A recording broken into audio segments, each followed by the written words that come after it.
পহেলা বৈশাখকে সামনে রেখে পটুয়াখালীর গলাচিপায় ব্যাপক হারে বেড়েছে ইলিশের দাম। মৎস্য আড়ত ও পাইকারি বাজারে সীমিত পরিসরে ছোট ও মাঝারি আকারের ইলিশের দেখা মিললেও বড় ইলিশ অনেকটাই দুষ্প্রাপ্য। এ বাজারে 900 থেকে 1100 গ্রামের ইলিশ বিক্রি হচ্ছে 1,10,000 থেকে 1,20,000 টাকা মন দরে।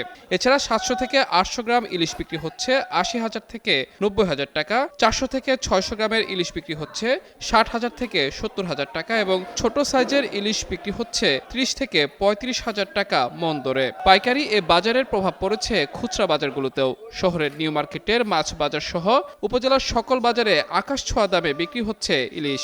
এতে ক্ষোভ প্রকাশ করেছেন সাধারণ ক্রেতারা। ইলিশের বাজার সহনীয় পর্যায়ে রাখতে বাজার মনিটরিং এর অনুরোধ জানিয়েছেন তারা। এদিকে তেল সংকটে পর্যাপ্ত পরিমাণে মাছ ধরতে না পারা, 15 এপ্রিল থেকে দীর্ঘ 58 দিনের অবরোধ, বাজারের চাহিদার চেয়ে ইলিশের অপ্রতুলতা এবং পহেলা বৈশাখকে কেন্দ্র করে দাম অনেকটাই বেড়েছে বলে জানিয়েছে মৎস্য আড়ত মালিকরা।